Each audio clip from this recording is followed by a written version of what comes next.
Yo, what's good, family? So, my name is Corey.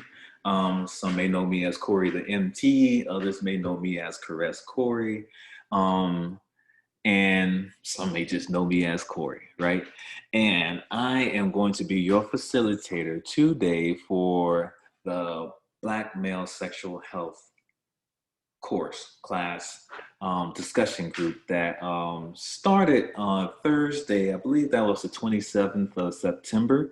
And I'm bringing the introduction, or pretty much the introduction class to you all on the World Wide Web. So y'all get an understanding of what the topics of discussion is and what we're going to be going into in this Black male sexual health course. Yes? So to kick this off, let me go ahead and share my screen so y'all can see what's good. Pull up my PowerPoint here and go to the top and go to slideshow and play. Yay. So this is the Black male sexual health class. The trauma, toxicity, and love of Black male sexual experiences. I will go over in later classes about what this picture is in front of you, but if you see the woman on the lion in the center, that is an Egyptian goddess who is named Kadesh. And again, like I said, I'll go through some more of that knowledge later. However, I felt that it was a pretty good picture that I would like to use, being to the fact that the guy on the left side is aroused. And more so due to the fertility of this individual that stands in the front, the sexual prowess of this individual. Not so much that they're a woman, but for the simple fact that they are potent as a goddess. Yes? So either way, let's move forward. Yeah. So the beginning of this class, if I may, if anybody wants to join up with the next discussion that we'll have, it will be happening on October 1st on a Thursday from 2 to 3.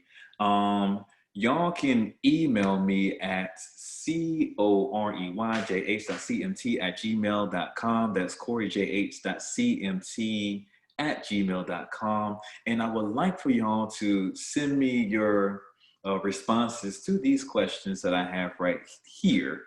In essence, who are you? Your preferred name, what you like to be called, where you're from in the States or wherever you are in the world. Why are you here, or why do you want to be a part of this course? What do you hope to learn from being within this class with Black males? And what do you consider your favorite part on your body and why? And as a quick synapse to that, so I can give you an idea about what that means. Say myself, I find my favorite part on my body to be my hands. Yeah. And why I like to say my hands are my favorite part of my body is because in some respects, I feel that the perception that I have of my hands is that they defy gravity, right? If I was to put myself within my hands, it's like they're always technically floating around. It's the one thing on the body that can fly around and be in, like, against the ideas of gravity that we're kind of weighed down on. So there's this bondage in the sense that we have, that we're kind of planted to the earth, but the hands have a sense to be above gravity in some respects, due to being a part of the body, yes. However, still in a sense, floating. Yeah. And just so y'all get a sense of whom specifically I am looking to come into this class, I speak to say Black males or born male. After their birth, whatever they happen to do with their sexual identity is up to them. But if they were born male and they are transferred into women, they can come into the course and be a part of this Black male sexual health group, and of course any sexual identity that is a Black male is welcome to the group and invited. So just so y'all know who I'm looking to bring in and invite to this class is Black males whom were born male. Simply that. Whatever they did after their birth, it's up to them. They were born Black male. Yes? So, to move on, who am I? I am, as mentioned earlier in the beginning, Corey, aka Corey the MT. That acronym is massage technician. And with SHEP, the Sexual Health Educations Program, I am Caress Corey. You can kind of get that from my profession as a massage therapist. Caress Corey, right? And in my past, like I guess some identifying marks for me, I am a veteran of the U.S. Marines. I was in the Marines from 2006 to 2014. When I got out, I came over here to California. Actually, let me back that up a little bit. I was born in Florida, so I'm a Florida native by nature, and I came over here to California pretty much to do my schooling and stuff like that. So I came over here and I went to National Holistic Institute and I became a certified massage therapist in 2014. And I am still a certified massage therapist. I have a business by the name of A Touch of Liberation, Massage Services and Health Wellness Education. At this point, I am a student, an undergrad student at UC Berkeley, University of California, Berkeley, in the African American Studies department. I'm an African American Studies major. And this semester, I am a Sexual Health Educations Program or SHEP intern. And as a thought, I just so y'all know where the nature of this class is coming from, I put down there that I ascribe to Black feminist thought. So there's a lot of Black feminist leaders who kind of curtailed my ideas of what it means to be healthy and healthy sexually. Especially Audre Lorde is one of my strong components that I pull from a lot.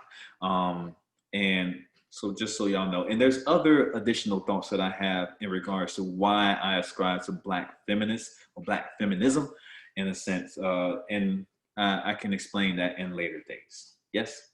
So to move forward, the purpose of this course that we are going through here today, or should I say for the next 7 sessions that we'll have every other Thursday.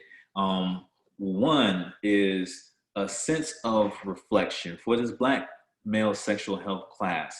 What we're looking to do, or the purposes of like bringing everybody together and bringing all Black males into a space to discuss sexual experiences, is to reflect on sexual experiences from our past, to uncover feelings around and patterns of our sexual nature. So it's pretty much, looking at, what we were taught and like the mannerisms that we were using in these sexual experiences to, see what they have done to us and if they have been harmful to others, and to, in essence, to reflect upon that in an observable way, not necessarily in a judgmental way, simply to, reflect on it. What happened?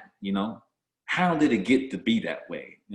These are the questions. Why did I ascribe to this particular situation? Is it because of me? Is it because of some past experiences? Is it because of ancestral experiences that I have within my being that caused me to, react or respond or act in such a way with this sexual experiences that I've had, or the sexual experiences that I had in my life? And from that reflection, we're going into name the feelings and patterns and actions of behavior in our past, to recognize and manage them in our present through meditation, journaling, and writing exercises. So in essence with that, again, going back into our past and looking at what we have done and finding out what were the causes of these actions. Because in essence, an action that is unnamed, so to speak, or that we ourselves can't identify can continue to reoccur within our bodies. So if we don't have a name for it, we can't command it. If we can't command it, it commands us, you know, and this is reactions. These are triggers that we have within our bodies because we didn't have the wherewithal to name these ideas that are going on and to recognize when they come about or to have a sense of when they're coming up because we don't know what they're doing or we don't know what they look like. We don't know their characteristics. So naming is a very important point of this class, and that's going to come through the journaling and the writing exercises that we're going to be doing in this class. And 3 is to discover beneficial principles and practices of sexual expression and exchange that promote positivity, reassurance, and safety for ourselves and all parties involved. And again, that kind of goes into discovering who we are and understanding that, you know, sexual experiences, we can curate a practice of healthy ways to express ourselves and practice a sense of consent that affirms everyone involved in essence. And these things are how we ourselves come to understand and provide benefit and value to ourselves as sexual beings and creative beings in our lives and our experiences and our interactions with people throughout the days that we live. Yes. So moving forward. So why are we Black men talking about sex, right? I mean, there's so much going on in the world right now with like the infinite amount of isms that are presenting themselves in this 2020 era that we could be talking about.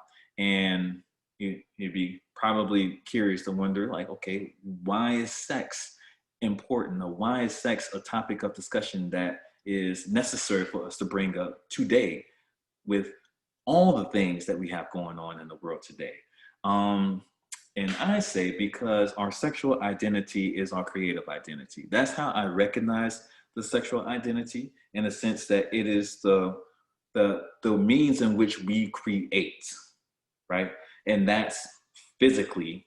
And I will invite y'all to think that it's not just a physical creation, but a mental, emotional, and spiritual creation. I say as below, so above. So everything that happens in the physical happens in every other realm. So in essence, this sexual experience, this means of creating life, is the same way we create life in our mental, in the same way we create life in our emotional, in the same way we create life in our spiritual, right? And due to this creative identity that we have and the Black male experience from the past of how we came over here as chattel slavery, we are injured. We are injured. Damage, and injured is damage to the body caused by external forces that were not of our own making, right? That is what an injury is. So in essence, these wounds that we have had in our past, in our ancestral past, that gets passed on through the DNA and how we come to be in this form today, can still very well be open and bleeding out, if you will. And this is what I curtail in the form of triggers, you know? A trigger, if you will, is someone or thing that sets off a memory tape or flashback, transporting a person back to an event or their original trauma.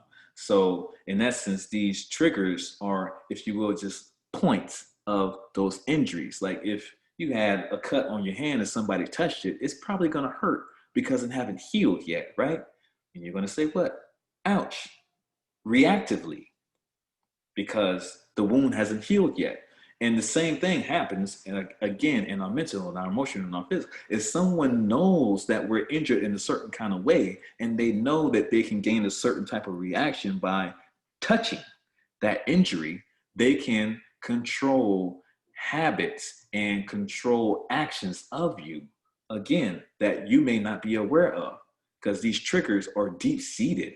These triggers have came from long pathways, and some of these triggers came from within our own lifetime that we have created within the experiences that we have and the things we've been taught. So these triggers are part of our injuries, and we have been injured for a very long time as a Black community, as a Black people, right? So just to hit on some thoughts with that, Malcolm X said famously, the most disrespected person in America is the Black woman.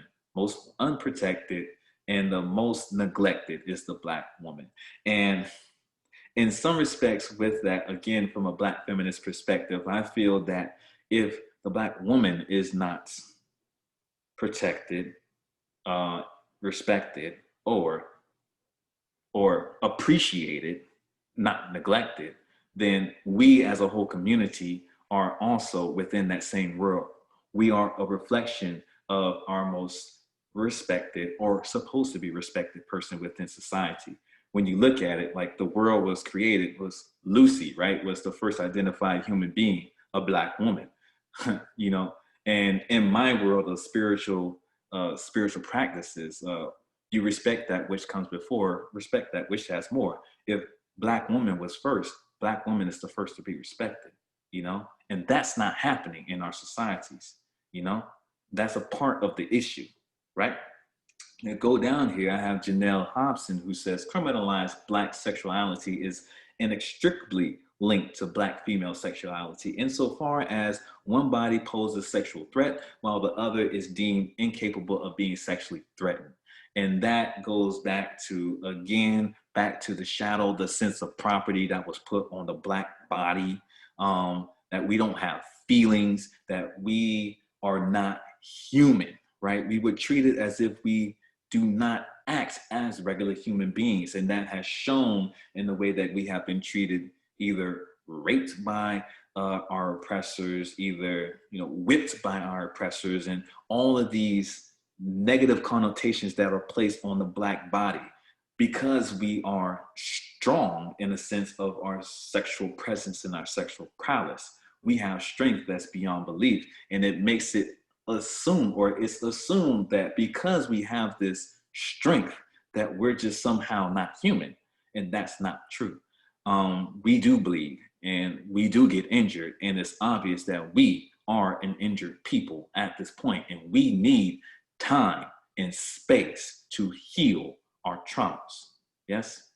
So moving on with this, I put this together in the sense of the 4 life-saving steps that I kind of picked up from the US military. And they're like these 4 steps that you take in regards to noticing or assessing injuries in the body. And the first thing that we do when you see someone that is injured, especially if this is like an arterial bleed, right, is to stop the bleeding, right, of the injury. Maya Angelou said, I can be changed by what happens to me, but I refuse to be reduced by it, right? In essence, like what we have gone through in our past and our past traumas, if anyone studies African-American history, it's very difficult to hear some of the traumas and the evil that has been placed on the Black body. And at the same time, those traumas, for one, and the perceptions that are placed on the Black body do not have to be who I am as a person. I can be learned from them. However, I do not have to be reduced by them or made to be less than because I have experienced such experience in my life. And this also goes into the same sense of our sexual practices and our experiences in our life. We don't have to be reduced by how we have conducted ourselves in our sexual lives. We do have to recognize what we have done and learn from what we have done.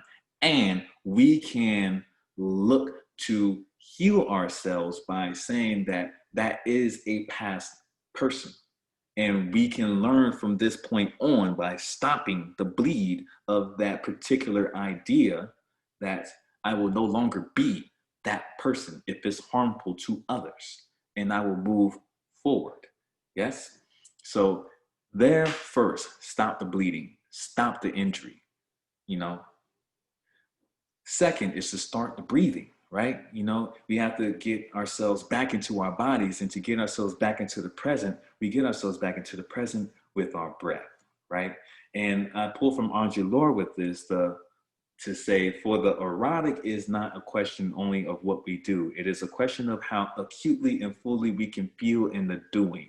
Once we know the extent to which we are capable of feeling that sense of satisfaction and completion, we can then observe which of our various life endeavors brings us closest to that fullness, right? And that's, again, to bring us to a sense of where we are, who we are, to see ourselves in the present and understand that we are alive right now. And to, one, when we go back into our past and our journaling and our writing to write out these experiences, which is a good thing about writing, is that in our imaginations, is that we can place ourselves at any point in time in our lives, in our future, in our past, in our present, which is the beauty of the imagination, is that those instances in our lives can be right to where we are. So we can literally place our present into our past and feel that experience again, to see what type of, energy is going on with that particular instance. You know, we have to go back to it and see what's going on, how it triggers our body, how it makes us feel. Are we closed off because of the situation?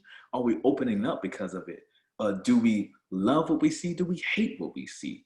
And what we're looking for is to find the love in it and to change the perspective of how we see things, to notice a better way that would make us open up and feel love, so that the next time we get close to a similar situation, we know how to open up to a loving instance and experience versus being closed off because we never went back to observe the injury of which we were wounded.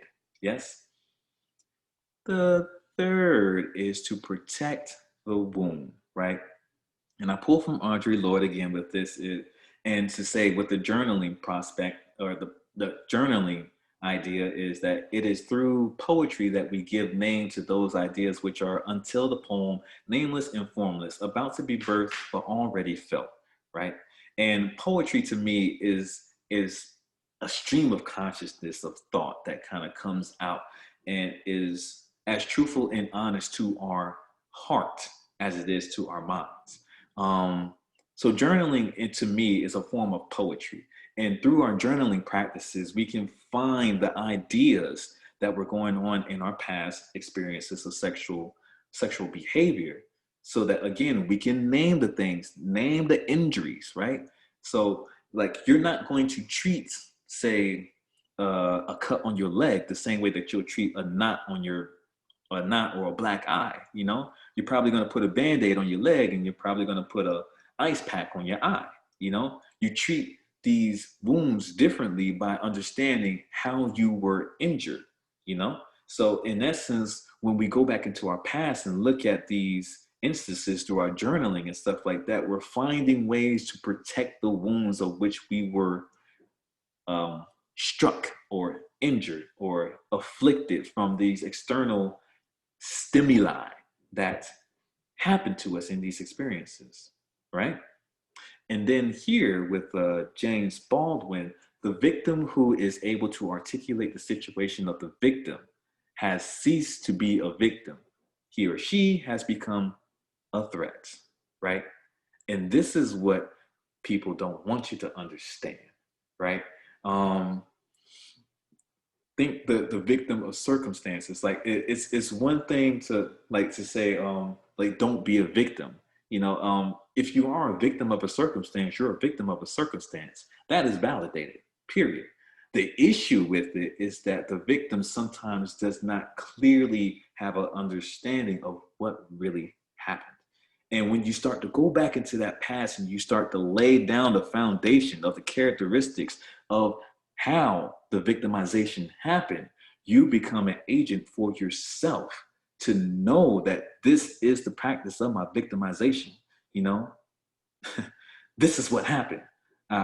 You know what I'm saying? And that's the power of writing. That's the power of being able to transverse between past, present, and future to understand these characteristics and to name them. Because when you start to name them, people see that you can heal yourself. And in this day and age, it's easier to, how to say this? It's easier to move a broken person than it is to move a healed person, right? Um, the way how, like shadow slavery works is to continue to break the individual so that they continue to see themselves as less than a slave, right? To see themselves as less than, to see themselves as less than human, to see themselves as a product, right? They don't want you to see yourself as a human. They don't want you to see that you actually have memories. They don't want you to see that you can actually pull from your memory banks and name these conditions of which you were under. They don't want that because broken people are easier to control, right? This is what they don't want you to know. James Baldwin was onto something. Either way. And after we protect the wound, we can treat for shock, which again is like these emotional, like the way they come into our minds. They could be traumatizing. They could really bring about feelings that we don't even know are in us. And what I want to do for Black males, especially, is to let them know that that's okay. That's okay. All right. Um, we feel. And a lot of the times we have been told that it's not okay to feel. You must be strong, or you must, emotions are for the weak or whatever. And that's an issue. No, like those feelings are yours. Those feelings are telling you something about what's going on in your body. You know, they are signals to you that something is aloof, right?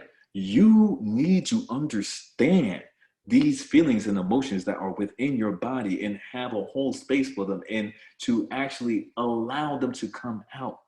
And that can be scary for a lot of Black men. And it's okay.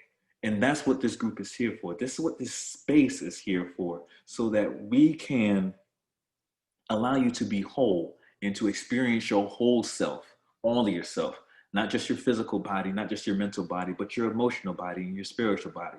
They are all valid representations of you as a Black male, and it is okay. And as James Baldwin says, love him and let him love you. Do you think anything else under heaven really matters? No, it doesn't. If there was more love in this world, I think that it would be a totally different place. Um, and if there was more love in the Black community as a whole, like all of us in the community loving each other, loving who we are as our character, as who we are as human beings, like we would be in a better place as a Black community. I think that is one of the things that will get us to the next level of our experience in America in a whole different light when we're together in that sense and we actually validate each other as we are. Let's see, one quick thing. Do, do, do, do. Okay, well, I will just oh no, go back. I don't know how to go. Oh, here it goes. I can go back that way. So to say this completely in the whole sentence, why are we Black men talking about sex? Because our sexual identity is our creative identity. And we are injured, damaged, right? And those injuries cause triggers. So we must stop the bleeding, start the breathing, yes, protect the wounds that have been created, and treat for shock with our people so that we understand that we are okay, we are whole, and we are healing from the experiences that we have experienced in our life, particularly our sexual experiences. Yes? So moving forward, so I can give y'all a sense of the topics of discussion that we'll be going to in the dates. We have September 17th, I was right.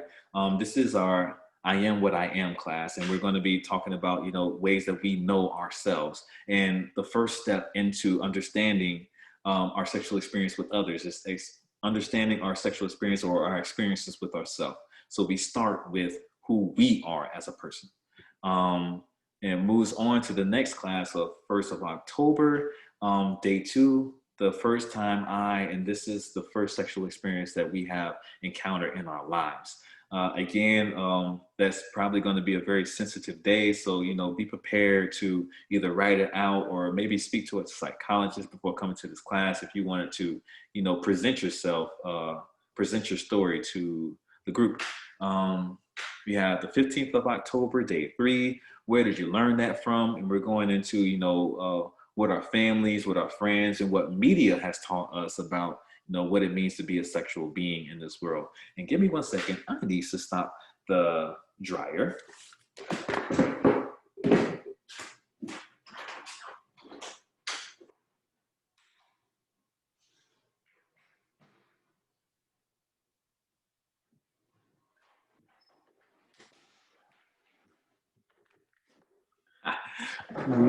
I wanted to hit pause. Oh well, who cares? Y'all this is a real time. You know what I'm saying? All right. So let's go.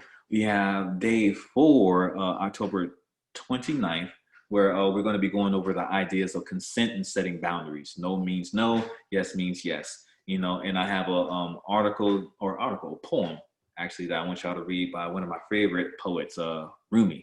And we're going into discussions of sexual consent and what that means to us and how to set boundaries. And, and this is kind of going into, the discovery of finding ways that best represent us as sexual beings, and to value our sexuality and to know how to exchange that sexuality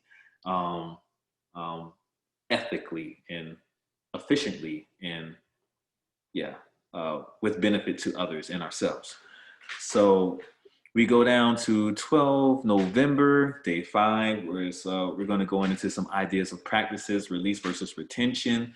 And this is discussions about the male orgasm and semen retention and different sexual practices that can help to, to help strengthen the areas of the body that are most used and connected to the sexual experiences. It's like kind of the lower lumbar area down by the hips, pelvic floor, the tongue, the hands, the feet, and, just kind of having discussions about, how to maneuver these parts of the body and create practices around and strengthening practices around these areas of the body. We have 26th of November, day 6, the erotic is power, and that's where we're going into one of my favorite writers, Audre Lorde, uses of the erotic is power, and thinking about different ways that we actually use the sexual energy, getting away from simply just seeing the sexual organs as a physical organ, to seeing how we can transmute that energy into our mental and our emotional and our spiritual lives, to where, we seeing our sexual energy or our sexual prowess as, again, more than the physical. Yes. So we go down to day 7, and that's what we'll be talking about, brotherly love and community wholeness, discussing ideas of male to male relationships as intimate, platonic, economic, and otherwise, like how are ways that we can come together in relationships and really start to create the dialogue between us as males and, again, like to create more expansive relationships with our fellow males. Okay, so moving forward.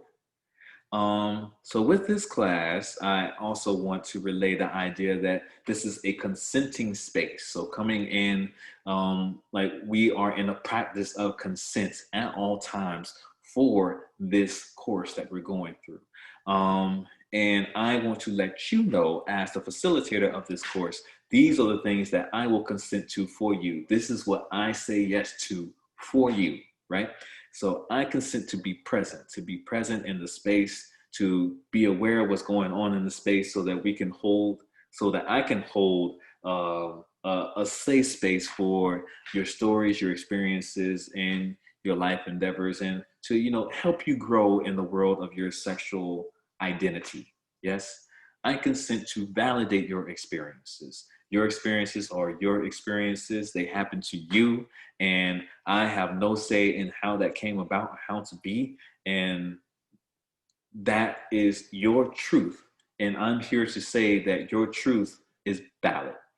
That is what I'm doing for you in this space. And I'm allowing you a space to tell that story. Because again, many times we don't necessarily get that space to say what happened, even though, like, again, like it may have been harmful to others. And part of the reason why we don't talk about these experiences because they were harmful to others. And if we talk to them with other individuals who may be sensitive or triggered by your stories, we would possibly end up harming others just by simply telling our story to somebody else. So again, like within this space, holding space for like the male experiences and what we have gone through, knowing that I've seen many different experiences of the male sexual practice, I feel confident in the fact that I can validate what has happened in your lives.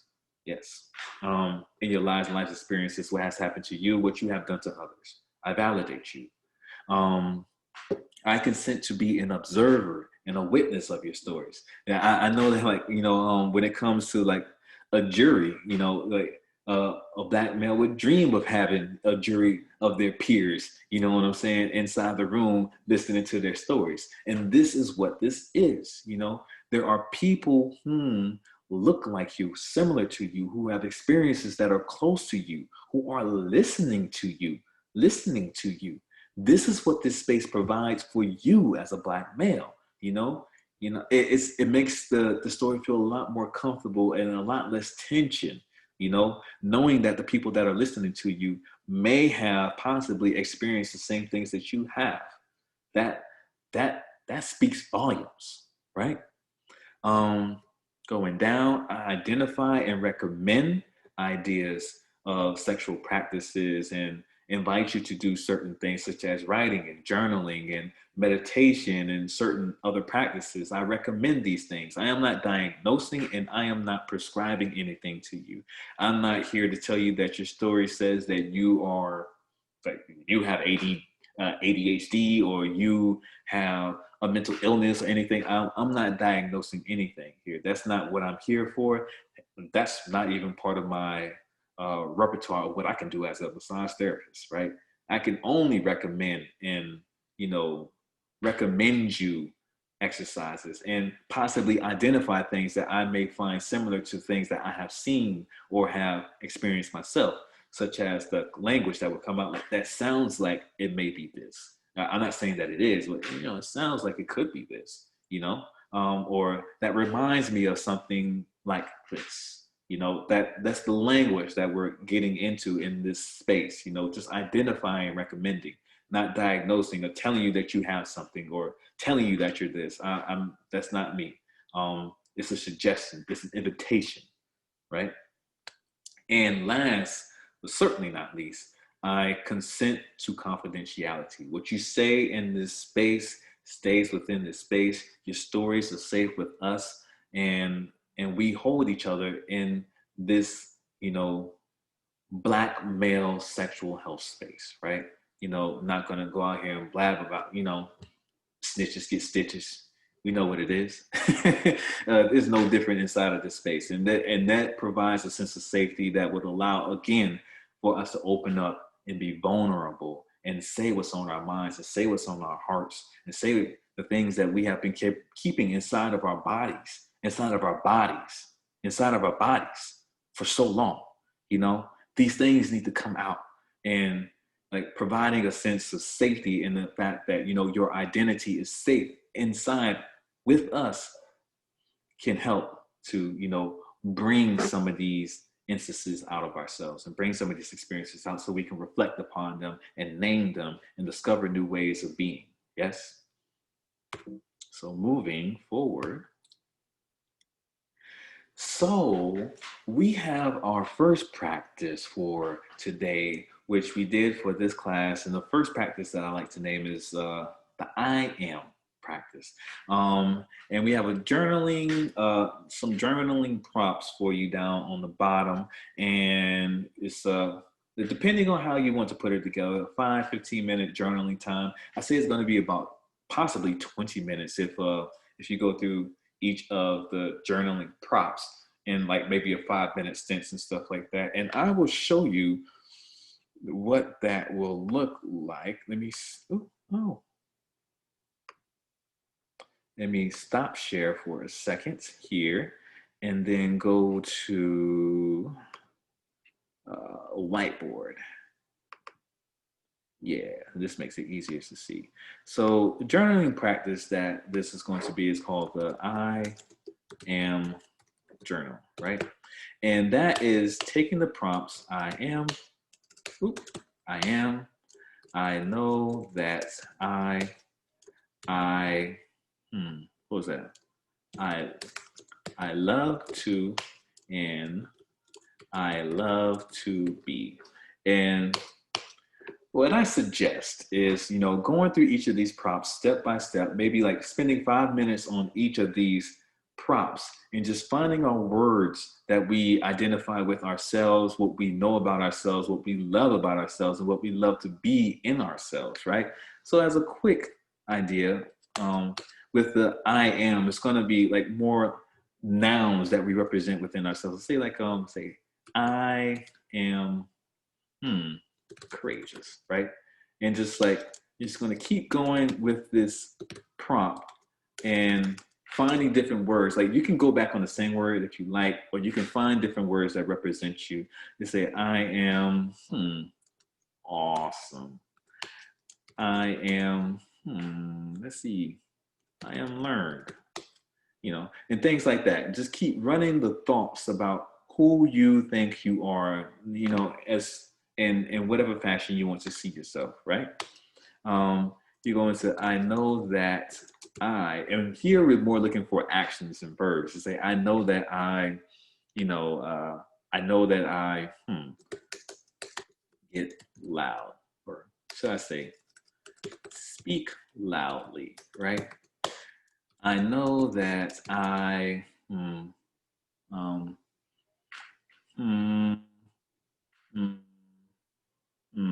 trying to think of a good way to say, I know that I use my hands when I talk, right? I know that I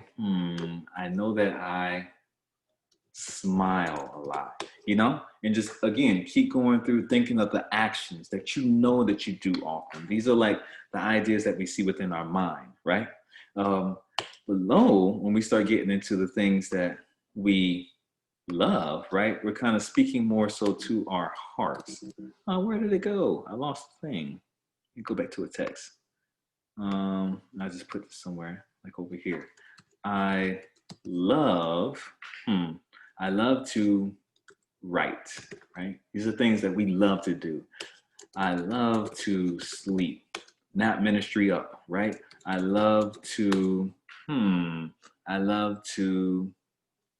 drink water.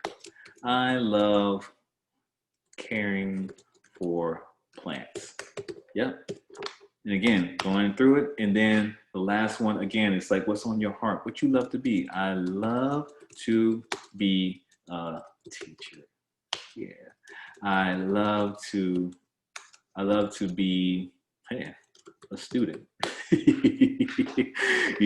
And going through the process of just finding out these sentence stems. And at the end of the day for your journal, if y'all are willing, wherever this is posted, because I'm gonna put this up on YouTube and IG and all other places. So wherever you see this, if you are willing to participate in this practice, when you are done, I would like to see, if you are willing, and I invite you to choose the favorite stem that you have gotten from each prompt.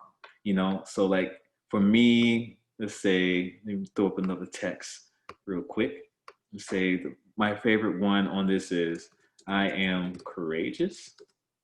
And say, I know that I use my hands when I talk. I love to write, and I love to be a teacher, right? So this is the journaling prompt for this week. This is the I am journal. Yes?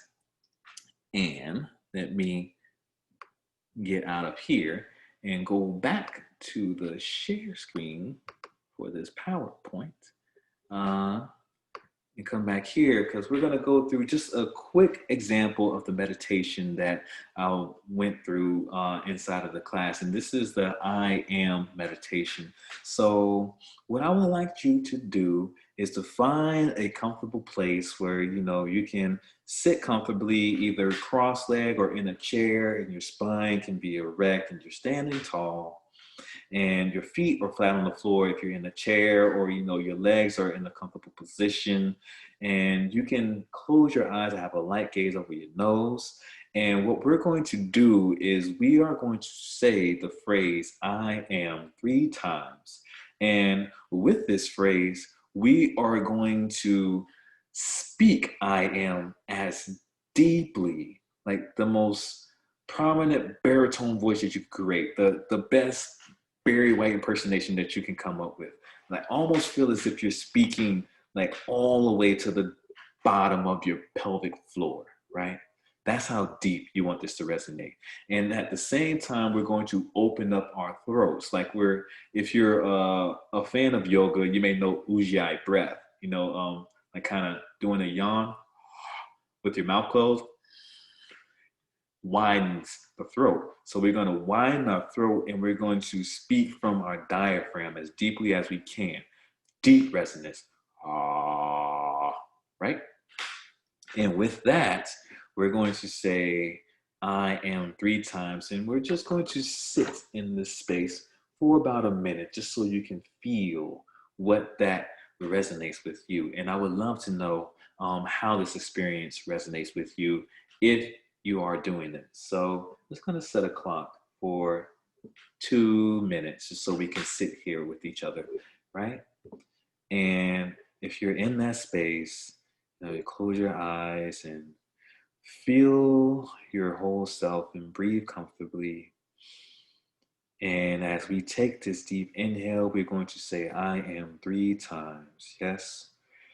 So breathe in.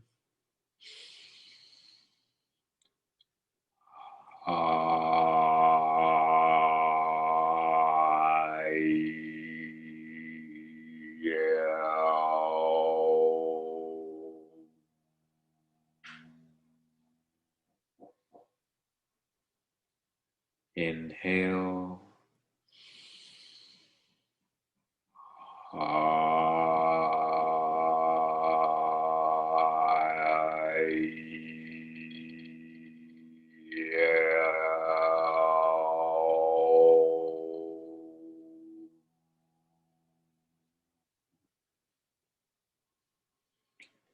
One more time, breathe in.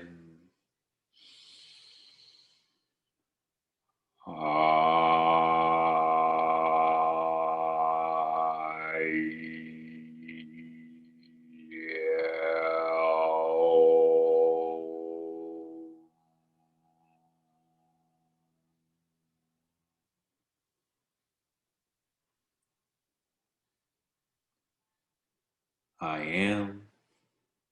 I know that I love to. I love to be. I am. I know that I love to. I love to be.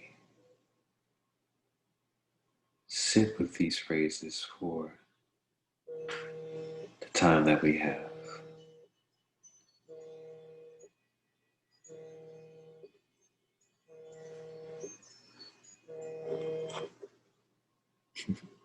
Two minutes is actually a lot faster than I thought it was.